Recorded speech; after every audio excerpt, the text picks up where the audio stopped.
Hey guys, well today I thought I would do something a little bit different. I'm down in the city working today where my company's headquarters is, and as a matter of fact I used to live here before I became a famous star on YouTube. Yeah, right.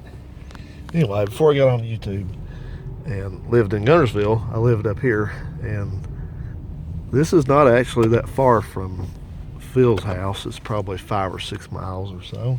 And you may kind of recognize the area where we've driven through and done some videos, but just take you on a little tour here and show you the crib I used to stay at. So this was kind of my base of operations here back then. We were talking about probably, I think I moved up here in 2001 and I moved away to Mom's house where you guys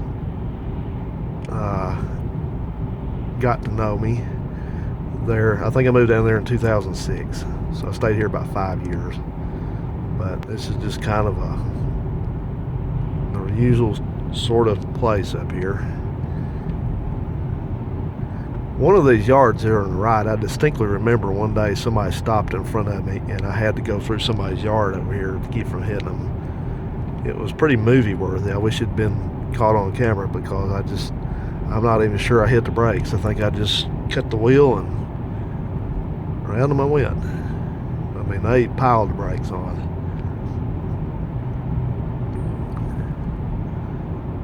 So, anyway, here on the right, we're coming up on a little intersection, and this car wash on the right, this is where I used to have to bring things to clean them. And it looks about the same, maybe a little bit nicer than it was back then. I think this thing got damaged at one point and I had to fix it. But the store here, this was kind of my other base of operations for gas and soda pop and things like that. So I was always coming up here for things like that. Phil lives down that way, by the way. This is aptly called the Rock Store. They're not real imaginative with names down here. But trying to think if Phil didn't live where he lives now back then. But he lived in this area, I think over on the other side of town. So he came over pretty often back then.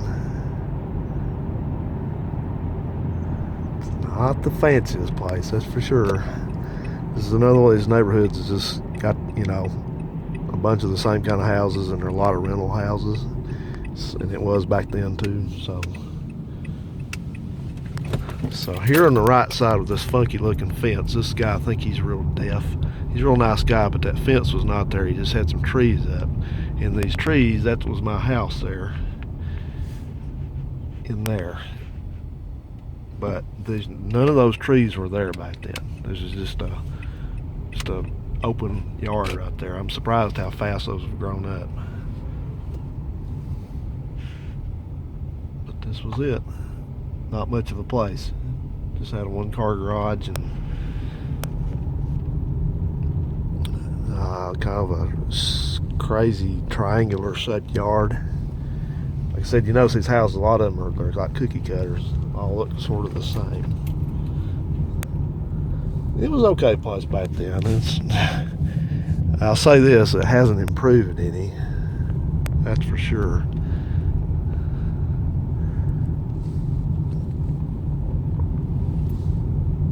I mean, nothing bad went on, but just a bunch of yahoos, if I may say so. And I was a yahoo then too, I guess. Probably still am. Guy here on the left where this stuff here is he had a fairly nice car. I had to help him with it one time. And right here where this Mustang is, take note of that house because the street right here, this is going back up where we came in. And even back then, 20 years ago, there was some goon of a kid that had some like a neon or something, and he's another one that took it upon himself to come up this street as hard as he could every time. It's like, don't do it just once in a while, just do it every time, every single time, until I think one of the neighbors finally accosted him somehow and got him stopped. But the Leggett's used to live right there. Those were I think it was there. Yeah, they were nice folks. 2 of their kids died. That mailbox post there, That's not the original. In fact, I don't even think that's the one I put up. But Phil backed over that once and knocked it down. And you know who had to replace the mailbox post? It wasn't Phil. But, you know, he said he was going to, but he didn't. So, anyway, that was the place, and I don't miss it one bit. I'm glad I moved away. I wouldn't live in this area again for any amount of money. So, you know, it's just one of those things. It's kind of the last two times before this house, when I was going to lease a place, I was sort of on a time crunch, or it just came available for a great amount of money. And I think that's what the story was with this place. Back then, 20 years ago, you know, a house like that now goes for about $700 a month. Back then, it rented for $375 a month. If you can believe it. And anyway, but that was it. It just, you know, town is over this way. So if we go up to this intersection, if we went straight up here about another mile or so, we would reach the what they call the 4-lane. That's where a bunch of stuff is, and then you go right here at this intersection. You turn right to go downtown, which there's not much there in downtown. But anyway, I just thought I'd show you that. If anybody was curious, we may do some of the other ones at some point. But for myself, I'm turning left and heading back to Tennessee. So I will see you guys on another one. Have you a good one.